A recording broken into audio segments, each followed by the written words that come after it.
علماو د طلباو د طرف نه څلک خلکو داسې په سوشل میډیا باندې چې د هغوی د طرف نه منفي تفسیري منفي پوسټونه منفي کمنټونه چې کوم دی زما په دغه ویډیو باندې راغله. نو زه په دې ویډیو کې دغه علماو دغه طلباو ته یو څو لنډې او مختصر شانې کې خبرې کوم چې ګورئ وروڼو، تاسو زما په خبرو باندې منفي تفسیرې وکړلې، تاسو کنځلې وکړلې، تاسو رد بد وویلو، تاسو زما په تصویر باندې کراس راخکو، تاسو زما غلط تصویران جوړ کړل. نو تاسو ته وایم چې دا یو خبره د سره په ذهن کې کېږدئ چې په دې خبرو باندې تاسو زما هیڅ نشئ کولی، ځکه دا زما د دعوت میدان دی او دا زه خپل مسؤلیت ګڼم چې زه به دا مسله بیانوم، زه به دا خبرې کوم انشاءالله تعالی، او زه دام تسلیموم، دام منم چې د دعوت په میدان کې دغه شانې کې منفي تفسیري زما په اړه باندې منفي کمنټونه منفي ریاکشن دا به خامخا راځي، ځکه چې کله ته د دعوت په میدان کې د یو چا د مزاج د یو چا د خواهش خلاف خبره کې، نو هغه به تا ته هارونه نه درچي، بلکې د هغوی د طرف نه به ته د دغه شانې کې ریاکشن د دغه شانې کې منفي کمنټ او منفي تفسیري توقع د هغوی نه لري. هغې ته زما دا درخواست دی چې ګوره تاسو زما هیڅ نشئ کولی په دې باندې، خو دا یو نقصان تاسو کولی شئ چې تاسو به اسلام ته نقصان ورسوئ. لکه مخکې چې ما ویلي تاسو به خلک د اسلام نه د جومات نه د مدرسې نه بدګمانه کوي، خلک به خپل بچي به مدرسو ته نه رالیږي، وایي به یاره په مدارسو کې دا رقم تربیت کیږي، هغوی به وایي موږ خپل بچي مدرسې له د دې دپاره لیږو چې هغوی ښه اخلاق زده کړي،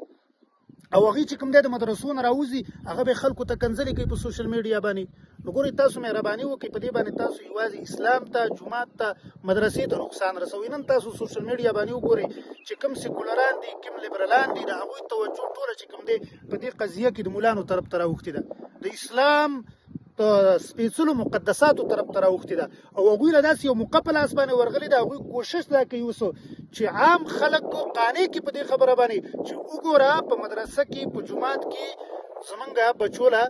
دا رقم تربیت ورکولی کېږي. ما بل ورځ یو پوسټ کتو، یو کس پوسټ کړی چې زما د قسم چې زه به خپل بچی مدرسې له نه لیږم، زما د قسم زه به خپل بچی چې کوم دی نو جومات له نه لیږم. نو د سیکولرانو لیبرالانو هغوی له یو موقع په لاس باندې ورغلي، مهرباني وکړئ دې خلکو له موقع په لاس باندې مه ورکوئ. او زه دغه سیکولرانو او لیبرالانو ته هم دا یو خبره کوم، هر یو فیلډ کې داسې خلک وي چې هغه د هغه فیلډ د بدنامۍ سبب ګرځي. دا د دې دا مطلب نه دی چې ګینې ټول علما داسې دي، دا عام د دنیا قانون دی چې په هر یو طبقه کې داسې خلک وي چې د هغوی کردار منفي، خو د هغې دا مطلب نه وي چې ګینې یاره دا ټوله طبقه یا دا کوم فیلډ چې دی دا صحیح نه دی. یو چا دا کوشش چې دی به خامخا ما پسې کلیپ وکړي او چې زه څنګه کنځلې کوم دی به هم داسې کنځلې وکړي، نو لکه دا خو ممکن نه ده. نه چې کوم دی نو دا تربیت ما ته استادانو را کړی دی، نو مشرانو را کړی دی، بلکې زه هیڅ چاله جواب په منفي انداز کې نه ورکوم. زما جواب به همیشه دپاره په مثبت انداز کې، ولې چې د دې ټولو هڅو نه زمونږ مقصد یوازې د الله رب العزت رضا ده، یوازې دا دی چې د معاشري اصلاح وشي، د معاشري د افرادو اصلاح وشي. زمونږ مقصد د دنیا حصول دنیا حاصلول